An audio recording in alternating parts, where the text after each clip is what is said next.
English Leap Podcast. From Speak English with Class.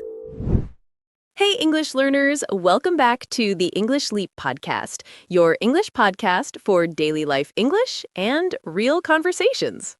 Yeah, this is your place to practice easy English, real talk, and calm listening. No stress, just relaxed English time. If you're new here, welcome. I'm Anna. I'm a final year college student. And I'm Jake. I work full-time in an office. So today, you get both worlds, student life and office life. Work and school together, like a little English sandwich. Exactly. A daily life sandwich. And we're here to help you talk about your day at work or school in English. Today's episode is in B1 English. Clear, simple, but with some useful B1 words that we'll explain at the end. And remember, you don't have to understand every single word. Just relax and follow the story.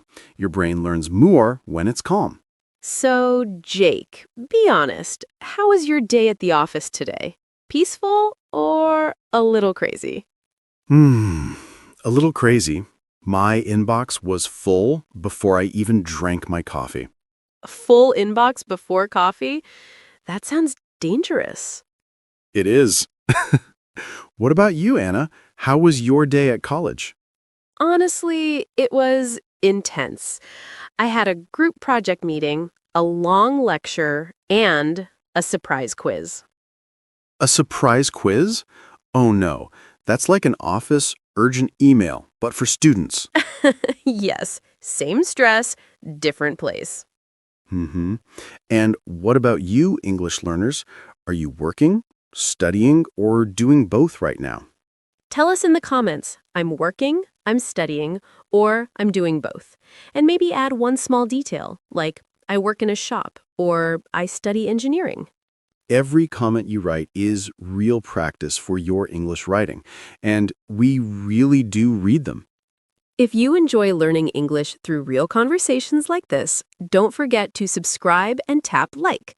It's a small click, but it helps our podcast grow a lot. And feel free to share this episode with a friend who is also working or studying in English. You can talk about it together. All right, let's walk through a normal day. One in the office, one at college, and you can think about your own day at the same time. Yeah, so imagine we all wake up, get ready, and now it's time to... Go out into the world. So, Jake, how do you usually get to the office? I usually take the metro. My commute is about 35 minutes. Commute. That's your regular trip to work, right? Yeah, exactly. My commute starts with a short walk to the station, then 2 metro lines, then a 5-minute walk to the office. 2 metro lines before coffee, that's commitment. It's survival. The worst part is the rush hour. So many people, no space to breathe. I feel that. My bus to college is also crowded in the morning. Sometimes I have to stand the whole time with my heavy backpack. Heavy backpack and no seat. Classic student life. Yes, but I try to use that time. I listen to a podcast or I quietly review notes for a presentation or exam. Nice. So your commute is also study time. Sometimes. Other days, I just stare out the window and daydream. Same. Some mornings I want to be productive, and some mornings I just exist. Yeah, I feel that so much. Some mornings are superhero, and some mornings are just surviving. So, listeners, think about your morning for a second. How do you usually get to work or school? Do you go by bus, by train, by car, or do you walk on foot? Yes, you can practice this sentence in your head. In the morning, I go to work or school by... and then add your way. And if you want extra practice, write it in the comments. We'd love to see it. So, after the commute, I arrive at the office, swipe my card, and say hello to my colleagues. Colleagues, the people you work with. Yes, I go to my desk, turn on my computer, and open my emails. That's always a little scary. Email mountain. Yeah, exactly. There are usually some deadlines waiting for me, reports I must finish before a certain time. Deadlines and surprise quizzes should be in the same family. True. What about you, Anna? What are your first hours at college like? So I usually go straight to my first class. I sit near the front because if I sit at the back, I get distracted easily. Distracted, your brain goes everywhere except the lesson. Yes. My mind starts thinking about lunch, or my phone, or my future, or a song stuck in my head. Relatable. In the office, I also fight with distractions, phone messages, chat notifications, people walking around. In class, the teacher starts with announcements, assignments, exams, small changes. Sometimes my brain hears new assignment and just goes, no.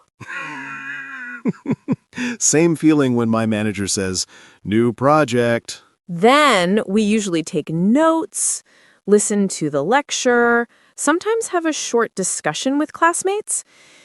If I know I've got a presentation coming, my stomach feels a little tight. That nervous feeling. I get it before I have to speak in a meeting. Yeah, I know that feeling too, Jake. Your heart beats faster, right? And listeners, maybe you recognize that feeling as well when you have to speak in front of people, in English or in your own language. It's completely normal and very human. You're not alone. Many people at work and at school feel nervous before they speak. Okay, let's move to the middle of the day. The best part, lunch. Yes, lunch is like a small holiday in the middle of the day.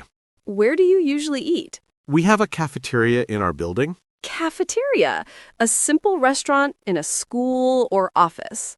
Right. The food is okay. Not amazing, not terrible. Some days I bring food from home because it's cheaper and healthier. Same. At college, sometimes I eat in the student cafeteria with my friends, and sometimes I bring a lunchbox from home. What's your favorite simple lunch? Probably rice with vegetables and chicken. Or a big sandwich when I'm stressed. Stress sandwich. I know that one. Lunchtime is also social time for me. We talk about classes, teachers, projects, sometimes just silly things that make us laugh. For me too. I sit with a few colleagues. We talk about work a little, but also about movies, family, or weekend plans. It's a nice reset for my brain. That human time is important. Even a short, friendly conversation can make the whole day feel lighter. I feel the same, Anna. Just a few kind words can change the whole mood of the day. And what about you, listeners? Do you usually eat alone, or do you eat with other people? You can practice this sentence. At lunch, I usually eat with, and then add your own answer. Yeah, maybe with colleagues, classmates, family, or just with your favorite YouTuber on the screen. If you eat while watching English Lead podcast, we are your lunch friends. That's actually kind of cute. After lunch, I often feel a little sleepy. My body wants a nap, but my calendar wants a meeting. Sleepy body, busy calendar, dangerous mix. Exactly. I usually have at least one meeting in the afternoon. We discuss projects, problems, and sometimes we plan tasks for the week. Do you have to talk a lot in those meetings? Sometimes, yes, especially when I give a small update or explain something I worked on. If my manager is there, I feel a little pressure to sound clear and professional. I feel something similar during group projects. In the afternoon, we often meet in the library to work on assignments. And how is that? Peaceful or chaotic? It depends on the group. Sometimes we're focused and organized. Sometimes we talk, joke, and realize 1 hour later that we did nothing. That's like some office meetings, too. And there's always at least one big deadline coming. Maybe a project report, maybe a presentation, maybe an exam. When I look at my calendar, I sometimes feel a bit overwhelmed. Overwhelmed. When you feel like there is too much to do, too many things at the same time. Exactly. But then I try to breathe. Write a small to-do list and just start with one simple step. That's a good trick. In the office, when I feel overwhelmed, I also break my tasks into smaller parts. Finish one email, then one report, then one slide. I really like that, Jake. Small steps. And listeners, maybe you feel that way too sometimes, at school, at work, or even at home. And if you do, please remember this.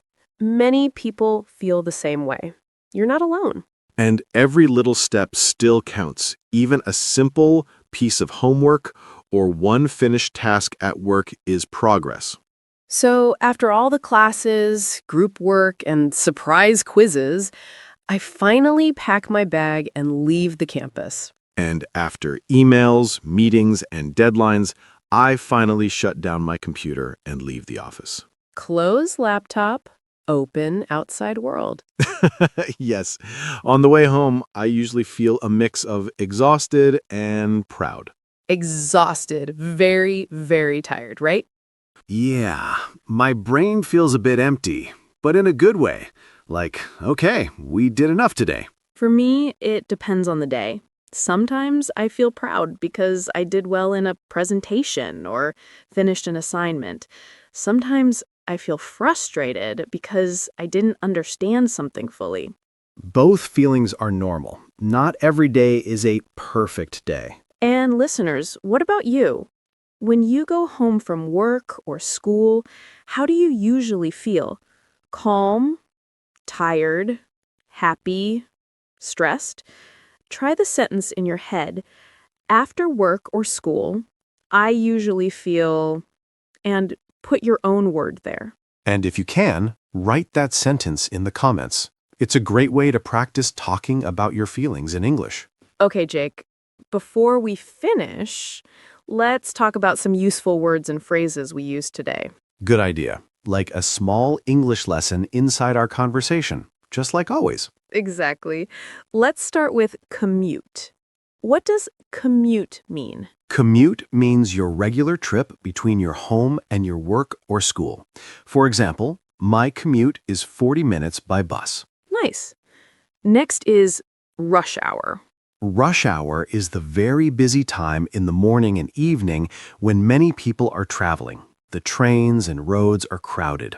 For example, I try not to travel during rush hour because the metro is too full. Good one. Next word, colleagues. Colleagues are the people you work with. They can be in the same office, shop, or company. For example, I have lunch with my colleagues in the cafeteria. For students, the similar word is classmates, but colleagues is for work. Right. Next, we use the word deadline. Do you want to explain that one? Sure. A deadline is the final time or date when you must finish something. For example, our project deadline is on Friday, so we have to work hard this week. Good.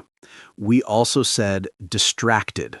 Distracted means you cannot focus on one thing because your mind keeps jumping to other things. For example, I feel distracted in class when I sit near the window. And we used overwhelmed. Overwhelmed means you feel there is too much work, too many problems, or too many feelings. For example, I felt overwhelmed by all the homework and exams. Very common feeling. Next, cafeteria. A cafeteria is a simple place to eat in a school, office, or hospital, usually with a line and a tray. For example, we eat lunch in the company cafeteria. And finally, exhausted. Exhausted means very, very tired, more than just tired. For example, after my exam and my part-time job, I was exhausted. So today's key words were commute, rush hour, colleagues, deadline, distracted, overwhelmed, cafeteria, and exhausted. You don't have to remember all of them today.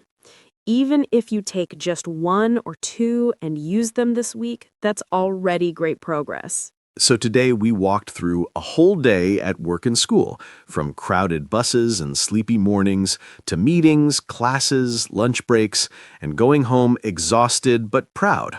We hope you felt that you were walking beside us in the metro, in the classroom, in the office, and we hope you can now tell your story in English a little more easily. You don't need perfect grammar, just simple, honest sentences about your real life. I love that, Jake. Simple and honest is enough. And listeners, here's our question of the day.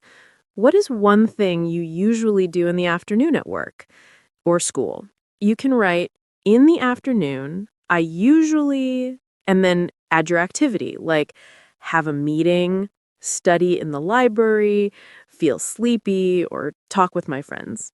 We will read your answers and we'll be very happy to see a little piece of your daily life. If this episode helped you, please give it a like, subscribe to the English Leap podcast, and share it with one friend who is also learning English. Thank you for spending this time with us. Your English journey is not a race, it's a daily walk, step by step. This is Anna. And this is Jake. And you've been listening to the English Leap podcast. Take care, keep practicing, and we'll talk to you in the next episode. Bye for now. Your progress doesn't end here.